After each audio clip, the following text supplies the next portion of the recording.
messieurs, bonsoir. Merci de nous rejoindre sur Canal Algérie. Notre invité reçoit ce soir le général-major Rachid Chouaki, directeur des fabrications militaires au niveau du ministère de la Défense nationale. Avec lui, nous parlerons d'industrie. Vous le savez, l'armée nationale populaire a investi depuis quelques années déjà le secteur économique dans un contexte de récession économique. L'ANP opte pour une stratégie de réduction de la facture d'importation et le Made in Algeria. Aujourd'hui, l'armée algérienne dispose de plus d'une dizaine d'entreprises avec elle une quarantaine d'usines œuvrant dans différents segments économiques et se tourne peu à peu vers l'exportation. Monsieur le général-major Rachid Chouaki, bonsoir, merci d'avoir accepté notre invitation. Bonsoir. Alors, l'industrie militaire dans notre pays est en plein essor, je viens de le dire. Il s'agit donc pour nous de mieux s'approvisionner en meilleur équipement donc pour l'ANP et pour aussi d'autres corps de sécurité. Mais est-ce que les difficultés financières aujourd'hui du pays contraignent l'ANP à faire encore plus d'efforts en la matière? Merci de m'avoir invité. Permettez-moi tout d'abord de poser les jalons du concept de l'industrie militaire. Comme partout dans le monde, l'industrie militaire se définit selon un concept qui est celui d'une base industrielle et de technologie de défense où des opérateurs nationaux produisent des biens et services pour les besoins des forces armées, pour les besoins des corps constitués et pour l'économie de manière générale. L'une des caractéristiques de cette base industrielle, c'est qu'elle est complètement intégrée au tissu industriel national. Elle fait partie du tissu industriel national.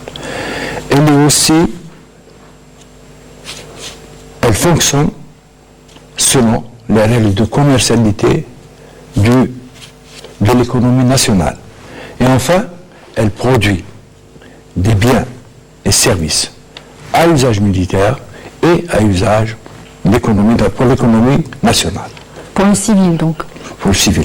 Donc, pour revenir à ma question aujourd'hui, quel effet la récession économique a sur cette industrialisation militaire au niveau de l'ANP? Moi, je pense que l'effet est tout à fait positif et c'est un grand défi. Ce défi vient du programme de son Excellence Monsieur le Président de la République lors du plan 2009-2014 où il a décidé d'enclencher la relance de l'économie nationale, la modernisation du tissu industriel, ceci pour compter sur ses propres moyens. Donc pour nous, le fait de produire algérien, de consommer Made in Algeria est un défi à atteindre et il ne peut être que positif pour l'économie de notre pays. Très bien. Alors, l'ANP dispose désormais d'une dizaine d'entreprises, disposant elle-même d'une quarantaine d'usines aux spécialités industrielles multiples. D'abord, quels sont ces domaines d'activité? Peut-être que nos amis téléspectateurs ne les connaissent pas forcément, donc on va tenter de leur faire connaître. Et puis, donc, que fabrique-t-on clairement aujourd'hui en Algérie dans cette plateforme industrielle militaire? Permettez-moi tout d'abord de corriger un peu le chiffre de 40 entreprises, de 40 usines. Vous avez dit une dizaine d'entreprises. J'ajouterai, ces entreprises ont toutes des filiales qui sont des sociétés par action. Donc nous nous retrouvons à peu près à environ 12 sociétés par action.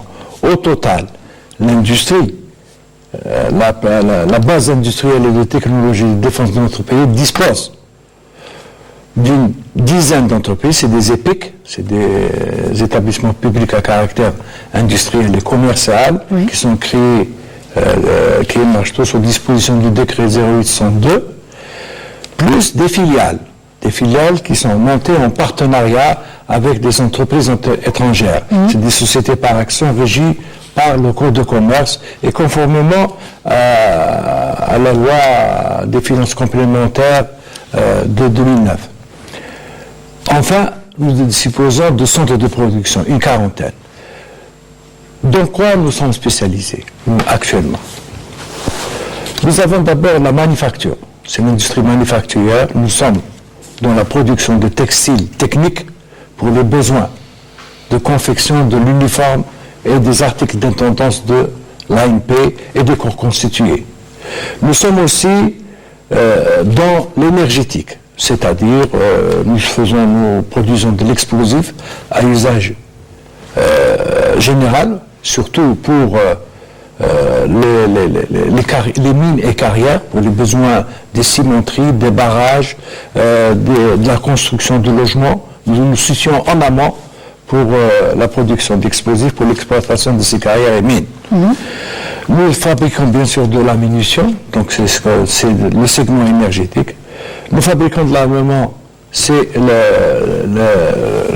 je dirais c'est la transformation mécanique. Nous sommes aussi sur l'industrie de véhicules.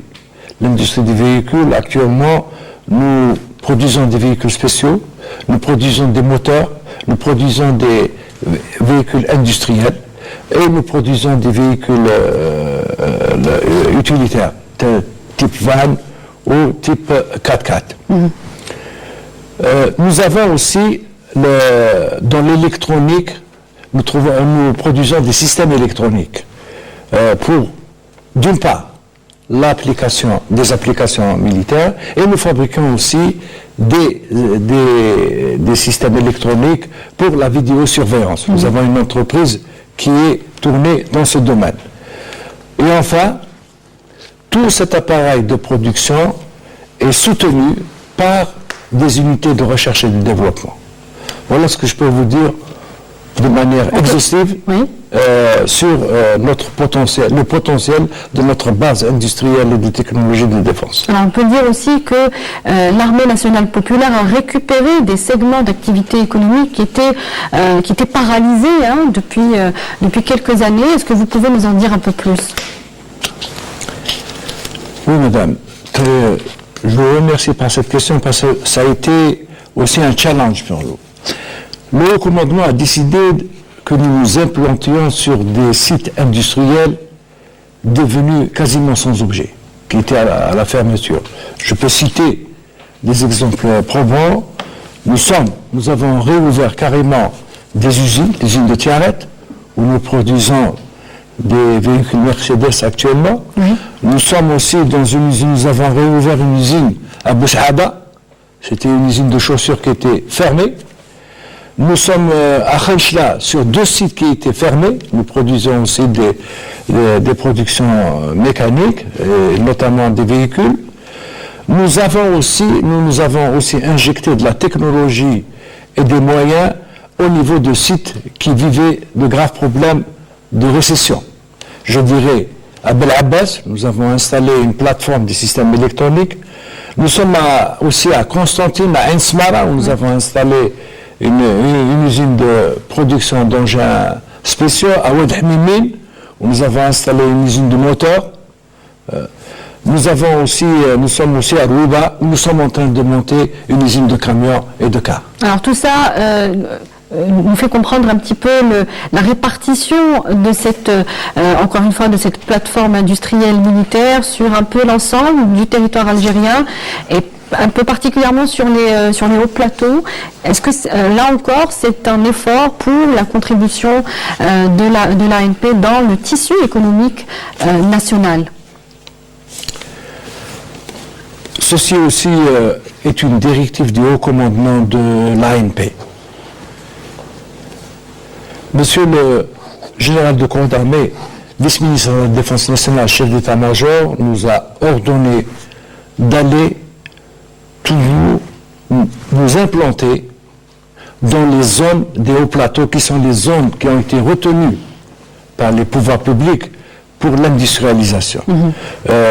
Nous sommes, à travers toute la chaîne des hauts plateaux, nous avons une chaîne d'usines équitablement répartie sur tout le territoire national, et ceci nous a permis aussi d'apporter de l'épanouissement, de la valeur ajoutée dans les localités où nous nous sommes implantés. Oui. Alors, l'industrie mécanique, on va s'y attarder un petit peu parce qu'elle est sans nul doute le fleuron de cette industrialisation militaire dans notre pays. Les deux usines de Rouiba et de Tiaret, vous venez de les citer par exemple, respectivement spécialisées en fourgons et en véhicules militaires, la représentent le mieux.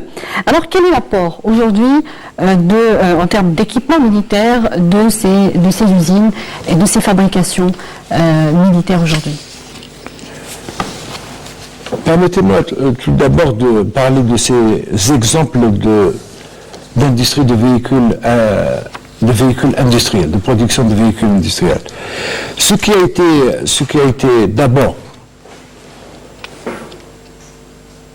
décidé, c'est que nous travaillerons sur des produits de marque qui éprouvés à travers le monde. Quand nous produisons un véhicule Mercedes ou un véhicule de la maison Daimler qui gère la marque Mercedes, exactement le même si nous faisons des véhicules similaires, c'est d'abord un apport important pour notre pays, pour que les véhicules qui seront produits à Rouiba ou qui sont à produire à Rouiba, dans lesquels nous visons 15 000 véhicules par année, que nous attendrons en 2019.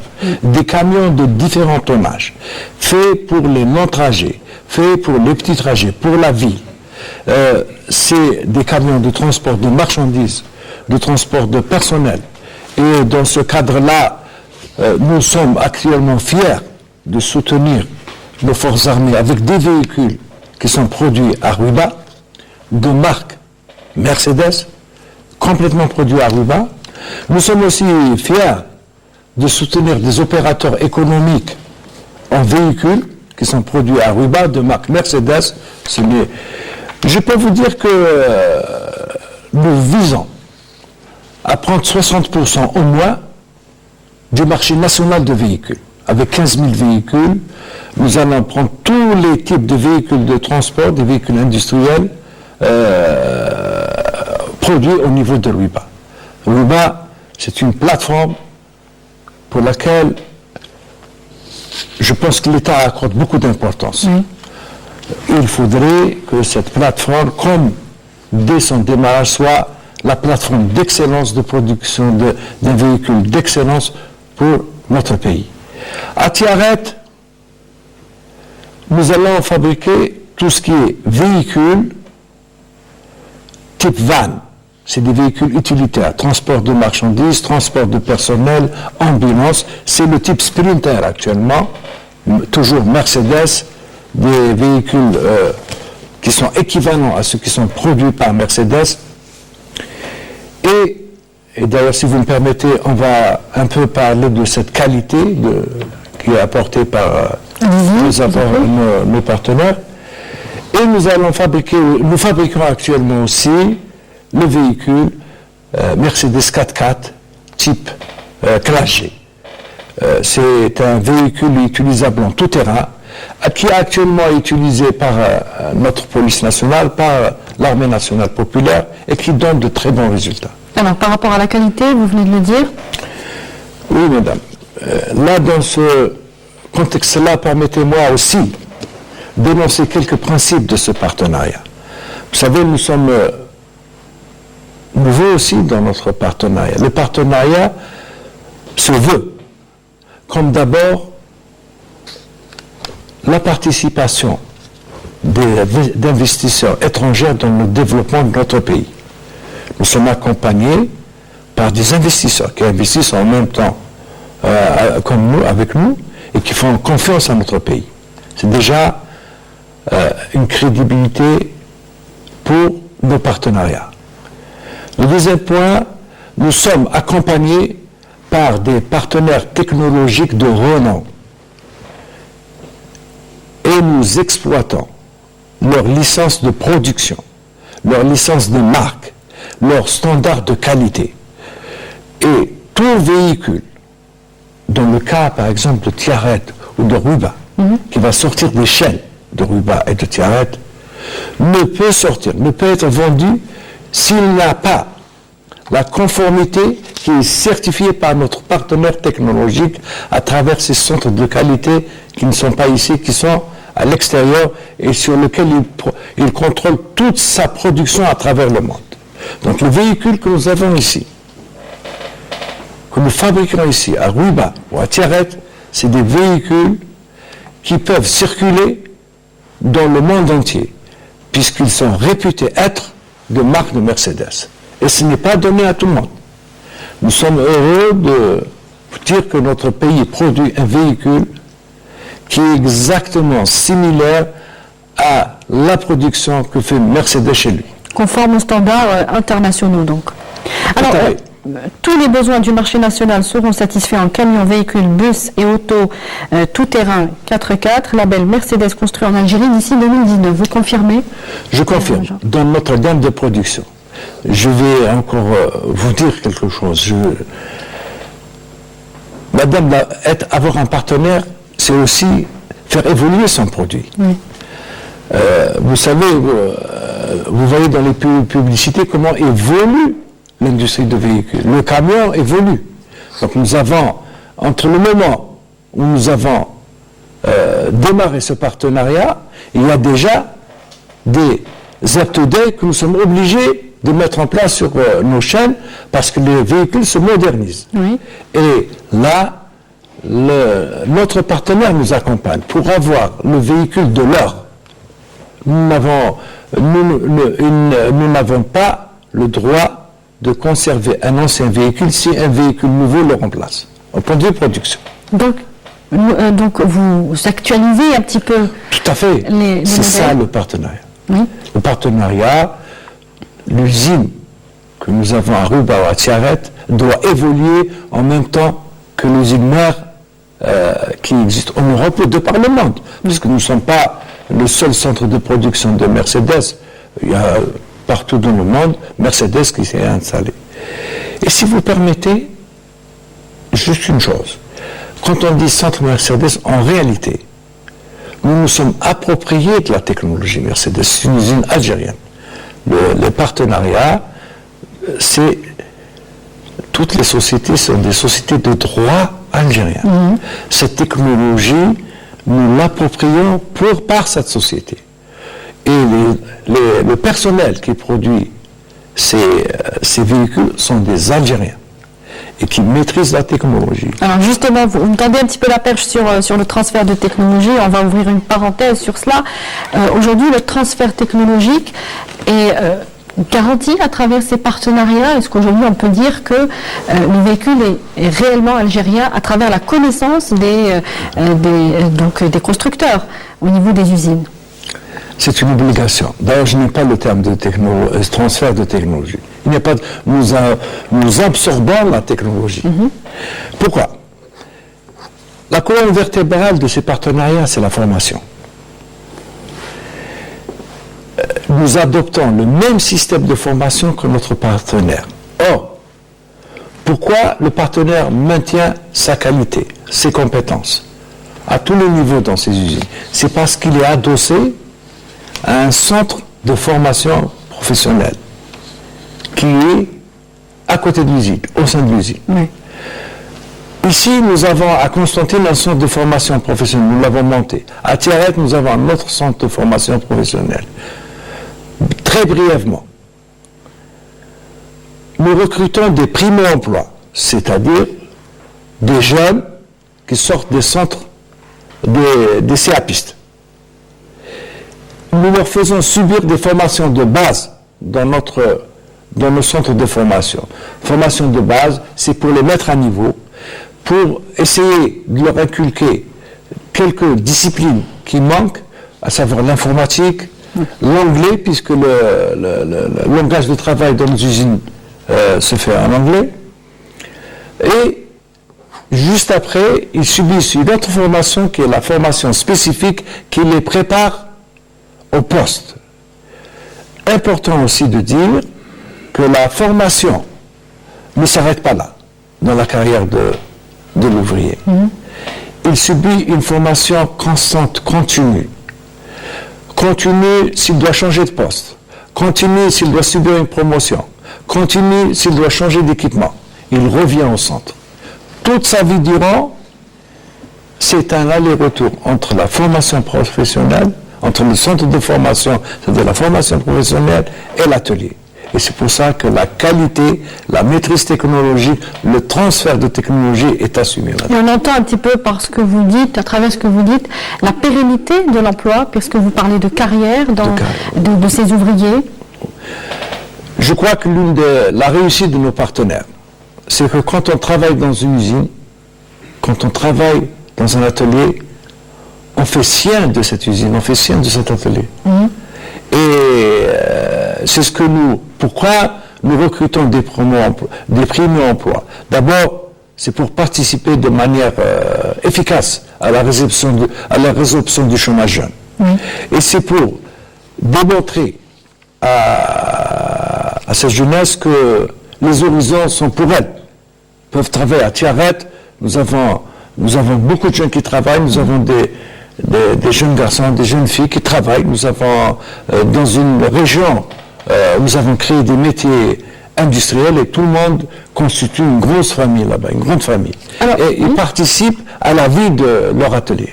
Un chiffre sur les perspectives par rapport au recrutement au niveau du tissu et du secteur économique qui dépend du ministère de la Défense nationale à l'horizon 2019, puisque vous l'évoquez.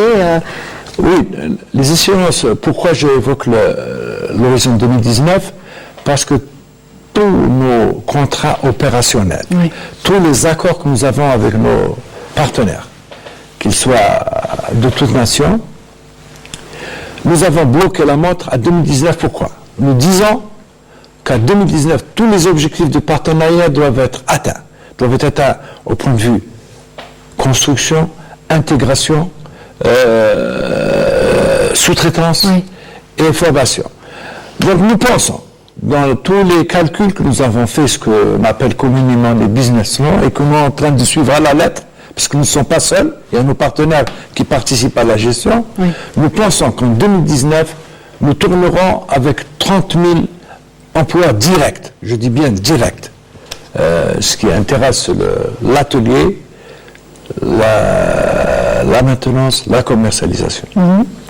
On va continuer dans les perspectives, puisqu'on a ouvert cette parenthèse. L'échéance 2019, quelles sont les autres perspectives en matière de taux d'intégration, par exemple? Permettez-moi, madame, de poser quelques concepts sur l'intégration. Si vous parlez de l'industrie véhicule, on peut parler aussi d'autres secteurs, comme l'industrie textile, nous sommes intégrés. L'industrie de véhicules, nous sommes actuellement au niveau de l'assemblage. L'assemblage j'insiste sur un point que l'assemblage, c'est une industrie très compliquée, parce que assembler un véhicule, c'est compliqué, parce qu'après l'avoir assemblé, il doit rouler. Donc pour l'intégration, c'est la deuxième phase, quand on est au SKD3, c'est-à-dire quand on monte un véhicule complètement éclaté, on doit intégrer les pièces rentables. On commence phase par phase, step by step. Il y a deux types d'intégration dont on peut parler. Il y a l'intégration stratégique, qui est celle des pièces nécessaires et importantes, sensibles du moteur. Vous prenez le moteur, vous prenez le pont, les pièces maîtresses du véhicule, ça, c'est l'industrie nationale qui prend en charge. Ce n'est pas l'usine, ce n'est pas la société, c'est les autres secteurs de l'État qui doivent prendre en charge. Notre pays a pris ces dispositions, puisque beaucoup de secteurs ont été mis à niveau, tels que les fonderies, les forges, les usines où on fait de l'usinage, tout ça, l'État a dégagé d'importants moyens pour ça. Il y a le deuxième type d'intégration qui s'appelle communément sous-traitance, c'est les produits qui peuvent se fabriquer, c'est les produits communs du véhicule. C'est tout ce qui est fil, tout ce qui est batterie, tout ce qui est garniture, tout ça peut être fabriqué par la petite et moyenne entreprise, et notre pays est en train de faire beaucoup d'efforts pour ça. L'industrie privée, l'industrie publique peuvent prendre en charge rapidement ce type de sous-traitance. Pour nous sommes dans l'obligation, parce que notre partenaire s'est engagé à nous accompagner, d'arriver à 30% en 2019 dans ce concept. Donc, et il est important d'insister sur un point, c'est que la sous-traitance et l'intégration dans notre pays va créer énormément d'usines, énormément d'emplois. Il est connu mondialement que l'industrie de véhicules crée de l'emploi, et beaucoup d'emplois. Oui. À travers, d'abord, ces usines et surtout les usines qui travaillent avec elles. Qui travaillent donc en sous-traitance. On va continuer dans le domaine des partenariats. L'usine de Ain Smara, vous l'avez évoqué tout à l'heure, dans la wilaya de Constantine, devra fabriquer dans un premier temps 120 blindés annuellement. Un mot sur ce partenariat. Cette usine qui vient d'être, ça fait à peine un mois ou deux qu'elle a été inaugurée par M. le général corps d'armée, vice-ministre de la Défense nationale, chef d'état-major de l'ANP. C'est une usine qui a démarré bientôt, maintenant ça fera bientôt 3 ans. C'est une usine qui fait de manière intégrée un engin pour les besoins de l'ANP. C'est une usine qui va employer vers 2019 plus de 800 personnes. C'est une usine qui déjà en elle-même possède quelques éléments d'intégration. Il y a beaucoup de choses de ce véhicule, il y a beaucoup de composants de ce véhicule qui sont fabriqués au niveau de l'usine. Et surtout, c'est une usine qui va aussi utiliser des moteurs qui sont fabriqués juste à côté, à Oued Habibine. Donc c'est une usine qu'on peut dénommer un pôle d'excellence de la plateforme mécanique de Constantine. Alors on parle de première étape, quelle sera la suivante? Dans tous les véhicules, on risque peut-être, madame, de me répéter, dans tous les partenariats que nous avons, que le ministère de la Défense a promu et que nous avons signé, il est dit une chose, que nous ne restons pas à l'objet que nous fabriquons. Nous devons évoluer. Que ce soit au niveau de Sidi Bel Abbas pour les systèmes électroniques, que ce soit au niveau de Tiaret pour les véhicules utilitaires, que ce soit au niveau de Rouba, que ce soit au niveau de Oued Hamimine pour les moteurs, que ce soit au niveau d'Ain Smara. On doit évoluer avec le partenaire. Et vous savez, dans ce type d'industrie, l'évolution se passe rapidement. Très bien. Alors la première usine aussi de fabrication d'hélicoptères verra le jour à Ain Arnat, à Sétif. Quelle est l'importance de ce projet aujourd'hui? Les hélicoptères, un hélicoptère, ce n'est pas un appareil banal, c'est quand même important lorsque l'Algérie se lance dans la fabrication de ce type de véhicules, d'appareils. Donc notamment pour couvrir les besoins locaux. Vous savez, le partenariat pour les hélicoptères est un partenariat qu'on doit conduire comme le partenariat pour les véhicules. À part que peut-être que la technologie, il y a beaucoup de technologies qui sont mises en œuvre, mais nous sommes convaincus que ce partenariat, de ce partenariat sortira le premier hélicoptère algérien. C'est notre participation à l'industrie aéronautique. Pourquoi d'ici 2 ans? Parce que nous sommes à Ain Arnat sur Greenfield, sur un terrain nu. Nous allons construire, nous allons former et nous allons mettre en place cette technologie. Ce partenariat est conçu pour suppléer à des besoins d'abord des corps constitués et des besoins civils. Je m'explique, la protection civile a besoin d'hélicoptères, la police nationale a besoin d'hélicoptères, les douanes ont besoin d'hélicoptères, les services de santé ont besoin d'hélicoptères, les évacuations sanitaires, et même dans certains pays, ça peut un jour être aussi vrai pour nous, le transport public. Aussi peut se faire par hélicoptère.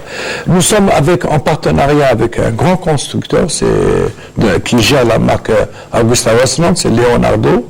Il participe avec nous, nous sommes en train de démarrer, nous sommes en pleine phase d'études et de construction. Ce que je peux vous dire, vous avez dit tout à l'heure pour les besoins nationaux. Non, dans ce type de partenariat, nous avons fixé la barre haut. Nous allons produire un certain nombre d'hélicoptères dans les 10 prochaines années. Il est obligé de prendre un quart. On va les revendre à l'extérieur. Oui. C'est le challenge de ce partenariat. Alors justement, quelle est notre perspective dans le domaine de l'exportation? L'Afrique, déjà, pourrait être une première étape pour nous? L'exportation à travers un partenariat, ça a été conclu comme pour la production. Notre partenaire dispose, en général, comme c'est des sociétés qui sont implantées de par le monde, ces sociétés ont un réseau de distribution de par le monde. Elles sont assez anciennes, elles ont les techniques d'exportation, elles ont l'expérience d'exportation. Nous allons être aidés, ils vont participer avec nous pour que nous exportions une partie de notre production. Il est bien entendu que nous sommes en pleine période de montée en cadence. Les besoins, actuellement, nous arrivons à satisfaire quelque peu, je dirais, les besoins nationaux, mais il est dit que vers les horizons 2018-2019, nous allons commencer à exporter avec nos partenaires à travers leur réseau de distribution. C'est d'ailleurs prévu dans les contrats de partenariat de bénéficier justement des réseaux de distribution de nos partenaires. Du partenaire. Alors en termes de partenariat, on s'attarde un petit peu encore sur le sujet parce qu'il est important avec les étrangers. Cette politique a porté ses fruits, on est en train de le confirmer aujourd'hui avec vous. Est-ce qu'on va justement continuer dans cette stratégie, chercher de nouveaux partenaires pour développer d'autres produits, d'autres équipements militaires? Je dis que le partenariat, au début, nous avons appris nous-mêmes, parce que, vous savez, c'est depuis 2009, depuis qu'il y a eu les dispositions législatives et réglementaires concernant les partenariats, qu'on a pu monter des partenariats, parce qu'il y a tout un édifice réglementaire avec lequel on doit entourer ces partenariats.